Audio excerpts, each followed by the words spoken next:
J'étais pas inquiète de cette histoire de l'acteur qui pulvérise son partenaire, qui prend toute la place. Ça me faisait pas trop peur. Et puis j'ai rencontré finalement un acteur extrêmement à l'écoute, très généreux.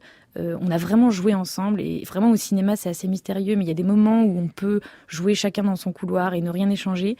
Avec Fabrice Lucchini, j'ai vraiment la sensation qu'on s'est rencontrés dans le jeu et que on a eu l'un et l'autre du plaisir à jouer ensemble.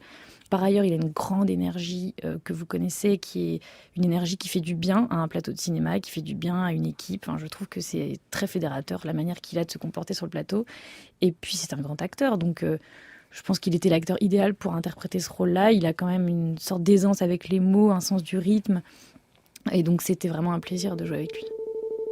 Une énergie qui fait du bien à une équipe, mais aussi, et on peut le voir en ce moment au théâtre, une énergie communicative pour le public. Bonjour Fabrice Lucchini. Bonjour madame. À l'écoute, généreux, dit votre partenaire dans Alice et le maire, Anaïs de Moustier. Ne lui renvoyez pas la balle, mais dites-nous, parce que ce qui nous intéresse, c'est cette question de l'énergie, de comment vous la canalisez, ou plutôt comment vous la partagez. Mais d'abord, vous la puisez où, vous, votre énergie, Fabrice Lucchini? Par une structure psychologique assez instable et un psychisme un peu pénible, donc une énergie pour certainement compenser un inconfort. C'est une énergie de compensation.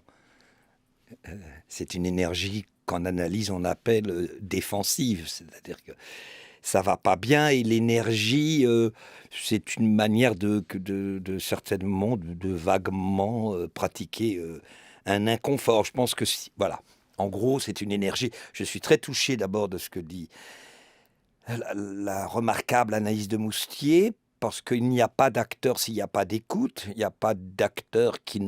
C'est la phrase sublime de Jouvet. Qu'est-ce qu'un comédien? Tu parles, je t'écoute, tu m'écoutes et tu me réponds. Ça a l'air de rien, mais c'est beaucoup d'années. Donc, il n'y a pas d'acteur qui s'isole, il n'y a pas d'acteur qui ne partage pas, il n'y a pas d'acteur n'est qui est en volonté de domination. Ça, c'est jusqu'à 40 ans, c'est acceptable, mais à 50 ou 60 ans, c'est un peu inadapté. Et quand vous êtes seul sur scène, le partage se fait, ou l'échange avec le public. Vous le racontez bien d'ailleurs, hein, sur scène, à travers cette leçon de Michel Bouquet, sur l'importance de l'oreille, vous a-t-il dit un jour. Pourquoi elle est importante, l'oreille? Parce qu'elle permet de capter des murmures, des rires, une attente, une envie du public. C'est un tango, hein, le théâtre, ça se joue à deux, hein. Mmh. En tout cas, il ne faut pas être absorbé par ce que Jouvet appelait le sentiment de la salle. Il ne faut pas être absorbé parce que sinon, comme dirait Bernhardt, tu pactises avec le public. En pactisant, tu te dénatures. C'est un équilibre pointu. Enfin, un équilibre. Il faut rester dans ton propos, sentir comment ça fonctionne. Le soir où vous êtes venu, je crois que c'était lundi, il y avait une hystérie générale dans la salle. Le lendemain, pour les portraits, dans le même théâtre, à une heure quasiment la même, à 18h30, le public était très dans le retrait. Et en 2 soirs, il y avait déjà 2 expériences complètement différentes, au-delà même des 2 partitions qui n'ont rien à voir les unes avec les autres. Et, et l'oreille, elle est importante, mais la plus belle phrase que Bouquet m'a dit il y a 40 ans, n'oublie jamais qu'ils ne viennent pas te regarder jouer, mais ils viennent jouer avec toi. Ça a l'air de rien, mais c'est absolument immense comme programme. Ils ne te regardent pas jouer normalement, mais ils jouent avec toi. Ceux qui veulent, hein. Tu ne peux pas les forcer. Mais c'est à eux de jouer. Qu'est-ce que ça veut dire, à eux de jouer?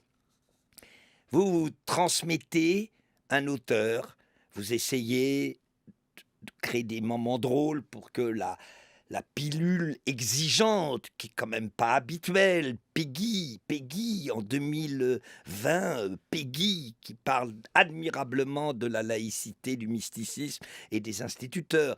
Peggy, ça demande une connaissance, tout le monde n'a pas lu Peggy, donc là, c'est redoutable, il n'y a pas un mot de commentaire sur Peggy, il y a 14 minutes de Peggy, d'accord.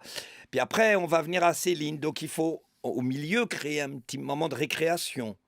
Donc depuis 40 ans, depuis 85, le premier Céline, je travaille avec le public entre exigence et puis délassement, ce qui fait que c'est curieux que ça marche comme ça, quand même. Oui, mais c'est assez fort parce que c'est aussi une manière de garder l'attention et c'est une manière pour ce faire de jouer avec le rythme. Vous l'avez appris où, vous, votre sens du rythme? C'est par la musique, par la littérature, par le théâtre uniquement? Ah, c'est une question qu'on me pose jamais, qui est la plus importante.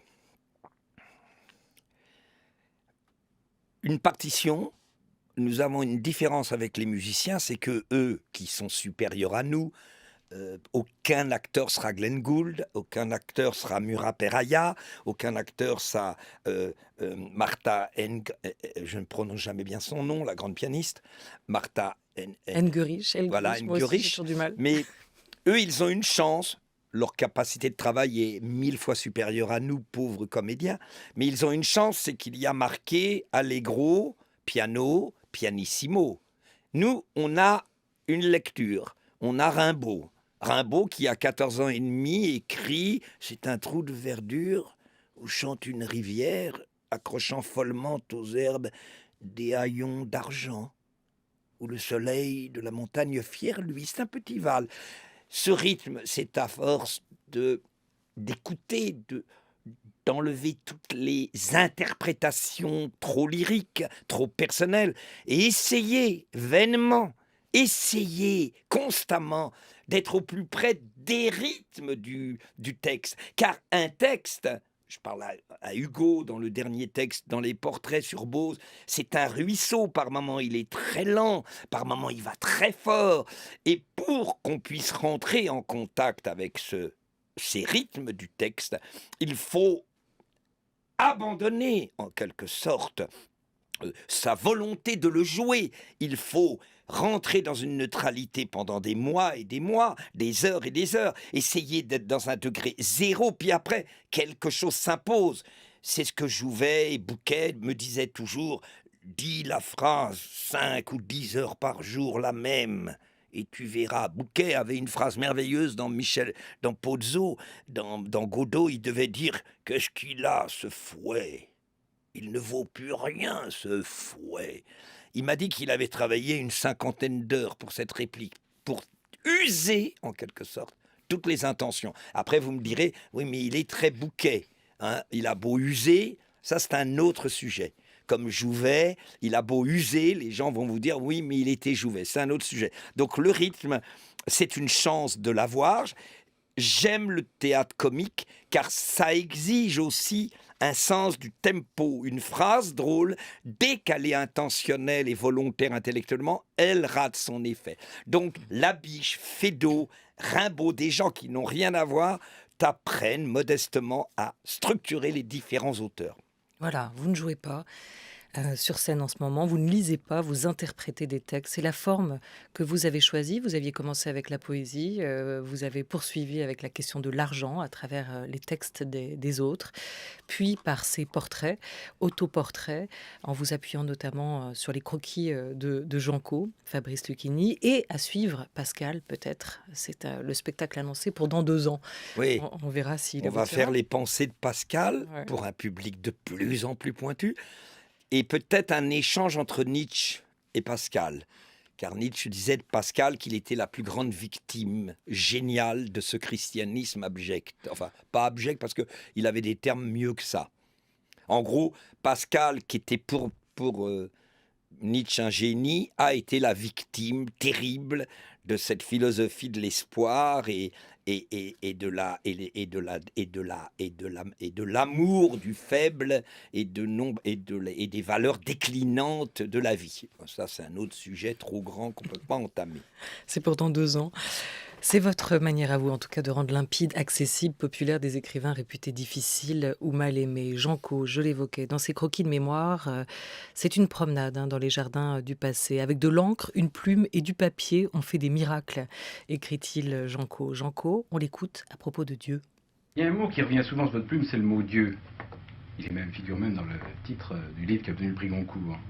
Ah ben dites-moi, c'est une interrogation majeure. Non, mais est-ce que justement, mais pour vous, c'est une interrogation majeure? Oui, c'est une interrogation majeure, c'est l'interrogation du sacré, c'est l'interrogation de toute transcendance, de tout ce qui nous dépasse, appelez ça comme vous voudrez, ça peut s'appeler art, ça peut s'appeler chef-d'œuvre, ça peut s'appeler musique, ça peut brusquement cette espèce de faille et de déchirement qui est en vous devant quelque chose, devant quelqu'un, devant une nature, devant un chef-d'œuvre, ça peut s'appeler Dieu.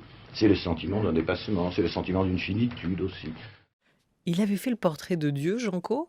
Je Non, crois pas. pas, hein. Non, je- Il aurait pu. Cette idée de la transcendance qui serait partout, et notamment dans l'art, on imagine que vous la partagez. Votre foi à vous, elle est là. Ben, on vient de citer Nietzsche. Nietzsche était l'homme le plus hostile à la transcendance, puisque manifestement, il pensait, Nietzsche, que tout ce qui proposait un au-delà, un au-dessus, tout ce qui détruisait le pouvoir de l'immanence, au sens de Spinoza, sans faire l'intello, c'est-à-dire, on ne peut pas résumer Nietzsche. Alors, transcendance, moi, c'est un mot que je ne connais pas, que je ne peux pas commenter. Euh, Je ne sais pas d'où me vient, je ne comprends pas pourquoi j'étais si mauvais à l'école. Je posais une question j'ai un assistant à la maison, ce que j'appelle un emploi jeune, pour citer Martine Aubry. Donc j'ai un emploi jeune qui m'aide beaucoup au papier, etc. Donc je l'ai à mi-temps, aux trois quarts de temps. Et tout d'un coup, je dis, mais l'école t'a apporté quoi? Parce que c'était des sujets comme ça. Parce que je voulais savoir, il avait été jusqu'au baccalauréat, ce qui est évidemment pas mon cas, parce que moi, on m'a vraiment foutu dehors à 13 ans et demi, à cette époque-là, parce que j'avais même pas la capacité. J'ai eu la capacité de faire le certificat d'études, c'est un diplôme qui n'existe plus, qui était le niveau d'un CM2, en gros. Hein. Pourquoi je vous parle de l'école tout d'un coup? Oui, non, parce que je ne sais pas, j'ai jamais bien compris, même en analyse, pourquoi j'étais si incapable de me soumettre au savoir de l'école, en étant quand même parti à 13 ans et demi. J'étais apprenti à 14 ans, apprenti coiffeur, c'est pas un c'est pas universitaire tout ça. Et qu'est-ce qui m'a pris? Je n'arrive pas bien à comprendre. Qu'est-ce qui m'a pris? Il y a eu une rencontre avec une jeune fille qui s'appelait Eliane Villanova, j'avais donc 17 ans, je crois. C'est une de mes premières fiancées sérieuses. Et elle était une spécialiste de Nietzsche. Et elle me faisait lire Zarathustra, auquel je ne pigeais pas un seul mot. D'ailleurs, il ne faut jamais commencer par Zarathustra.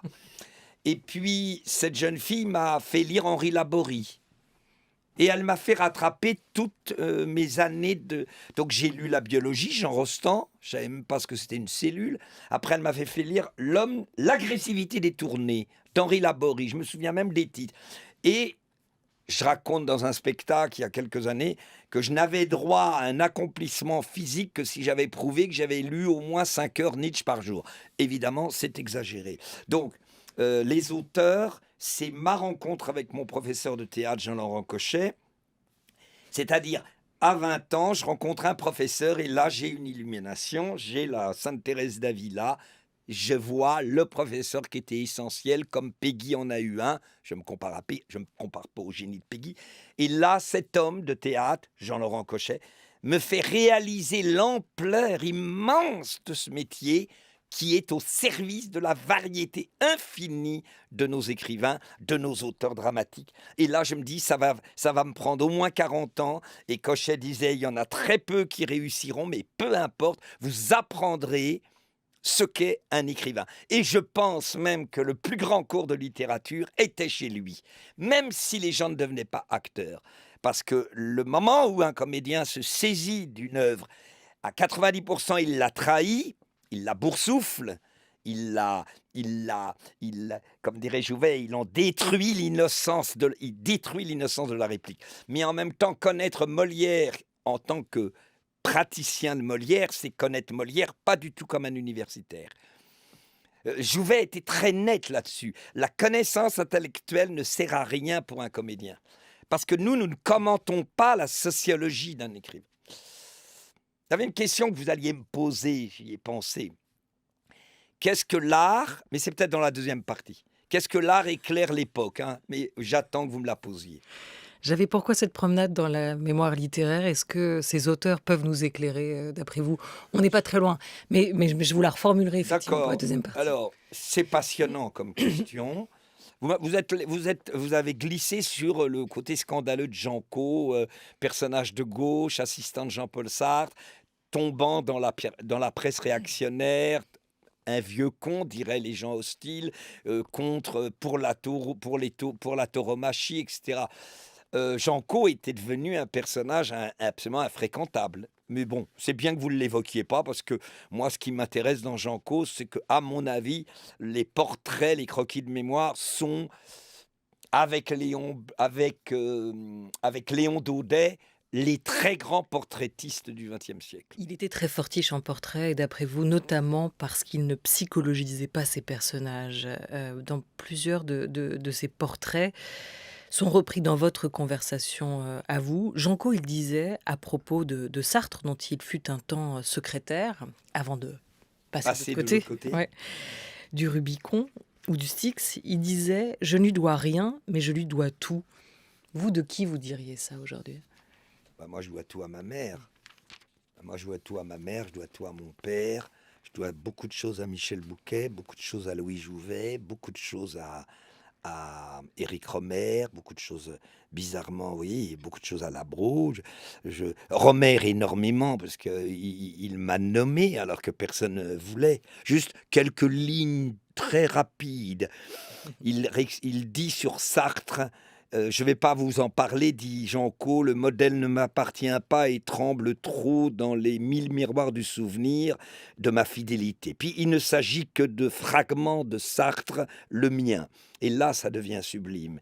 Il y avait en lui, dans la force de son âge, du taureau, ou plutôt du bouvillon. Il ne marche pas, il fonce, carré, large d'épaule, avec un mouvement du torse jeté en avant, et pourtant il y a dans son allure une danse, une succession de chutes rattrapées.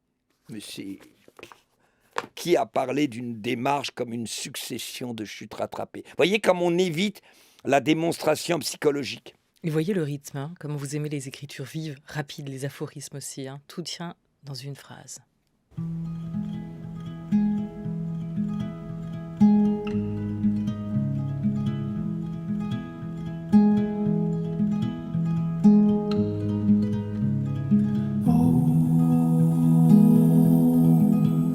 Ton cœur est si léger, beau, qu'il ne prend pas racine dans un pot.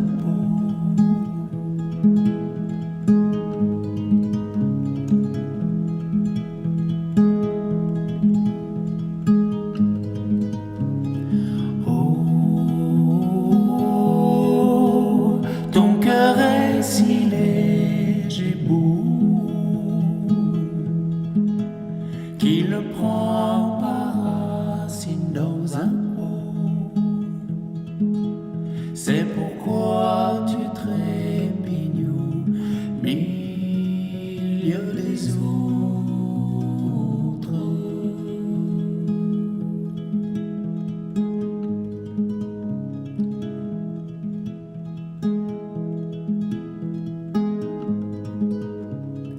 Il parle une langue que je ne comprends pas. Pourtant c'est la même que moi.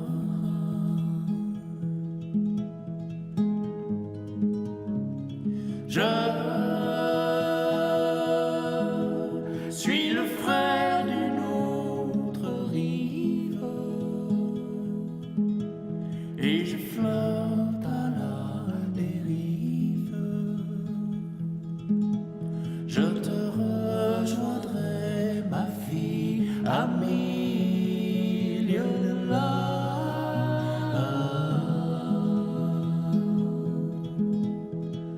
Oh,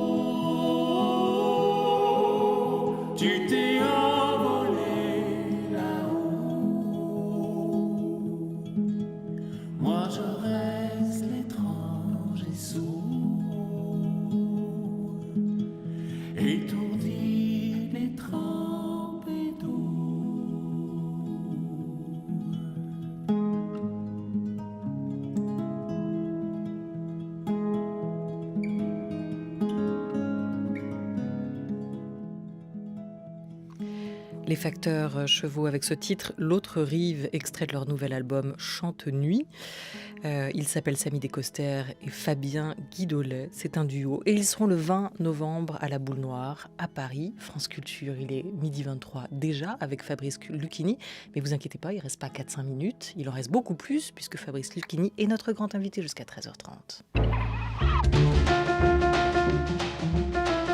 France Culture, la grande table, Olivia Gesbert. Jean Genet, il est aussi présent dans ce croquis de mémoire de Jean Cau, Fabrice Lucchini, et donc présent à travers vos mots et votre voix à vous sur la scène du Théâtre des Bouffes parisien dans Conversation autour des portraits et autoportraits, ce spectacle que vous reprenez. Jean Genet, auteur majeur selon vous, puisque tous mes livres ont été écrits en prison, je les ai écrits pour sortir de prison. Sorti de prison, l'écriture n'avait plus de raison d'être, voilà ce qu'il dit. C'est vraiment un de ces auteurs que vous aimez bien, on a le sentiment, parce qu'il n'est pas consensuel pour un sou, ou vous ne l'aimez pas, vous n'avez pas lu Genet. Je n'y arrive pas. Il ne s'aimait pas lui-même en fait non plus. C'est Je peut-être pour n- ça que vous n'avez pas réussi à le lire. Je n'y arrive pas. Moi, je suis impressionné quand même que Sartre l'ait défini comme l'événement majeur avec son chef-d'œuvre Genet, Saint et Martyr, qui est quand même une œuvre majeure de Sartre. Tu t'imagines quel âge il a quand Sartre sort ça. Vous imaginez qu'on fasse sur vous, que le plus grand intellectuel européen écrive sur vous 2000 pages en disant que vous êtes une sainte et un martyr et que vous êtes tout simplement un des plus grands génies de l'histoire de la littérature. Comment on sort de ça? Moi, je connais pas bien Genet. Il y a une homosexualité très basée. Je n'y arrive pas. C'est d'une richesse énorme. J'ai essayé le journal du voleur, Miracle de la Rose. Mais peu importe que j'y arrive pas. C'est pas grave. J'arrive pas à plein de choses. Je lis Proust de manière très rap. Je ne reste pas 4 heures avec Proust, je reste 1 heure. Voilà. Mais peu importe, ce qui m'impressionne, c'est ce portrait de Jean Genet. C'est de l'histoire que Jean Cau connaissait tous ces gens. Il passe une soirée, une fin de journée avec Gaston Gallimard. Après, il fonce voir Genet. Il déjeune avec Genet. Il va voir Malraux. Il observe De Gaulle. C'est quelque chose de formidable. Et Jean Genet, c'était une voix aussi. On l'écoute. La langue française est fixe. Elle a été fixée au XVIIe, à peu près. L'argot est en évolution, l'argot est mobile. L'argot utilisé par Céline se démode. On le comprend uniquement dans le voyage au bout de la nuit, parce que le voyage au bout de la nuit, finalement, conserve une rhétorique admise par la bourgeoisie. Mais après, les livres qui viennent après, j'ai l'impression qu'il plonge carrément dans l'argot et il sera dans quelque temps illisible. Il a tort. Mort à crédit reste complètement... Non, c'est compliqué. C'est beau ce que dit Genet, c'est très très beau. Le talent de Céline d'avoir mêlé Madame de Staël, Madame de Sévigné et d'avoir... C'est pour ça qu'il est majeur, d'avoir restitué l'émotion de la langue parlée dans la langue écrite, ce qui n'est pas du tout le cas de Jean Genet. Il n'a pas cherché l'oralité. Mais il n'a pas tort sur le grand classicisme du voyage au bout de la nuit, évidemment. Puis qui oserait s'opposer à Jean Genet? L'argot, c'est une langue que vous aimez lire ou employer, cette idée aussi qu'on peut tordre le langage, qu'on peut placer les mots autrement, les décaler de leur centre de gravité. Ça s'appelle l'agencement. Ça n'existe pas, les mots. Céline est une preuve dans le voyage au bout de la nuit que c'est l'agencement, c'est-à-dire des mots très simples, mais agencés. Je sais pas, c'est étonnant, c'est le déplacement qu'il a opéré, qui a cassé la langue, mais c'est tellement compliqué, et puis c'est bientôt l'heure des informations, on va pas se lancer sur un énorme sujet. C'est marrant, la voix, on en reparlera peut-être, la voix c'est la base, il n'y a pas d'acteur sans voix. Alors déjà trouver le médium, savoir trouver des ruptures, savoir trouver des hauteurs, des douceurs. On parlera peut-être de votre voix et et la voix dont parle Roland Barthes, mais là je crois qu'il est 12h28 et que c'est l'heure des informations. Non, il reste 30 secondes. 30 secondes. Ouais. Le grain de la voix dont parlait Barthes est très important. Non, ça fait pas 30 secondes. Euh, Là, vous me décevez. Bah oui, c'est une phrase de Sioran. Ne vous suicidez pas, il y aura toujours quelqu'un à décevoir. Fabrice Lucchini, vous restez avec nous jusqu'à 13h30.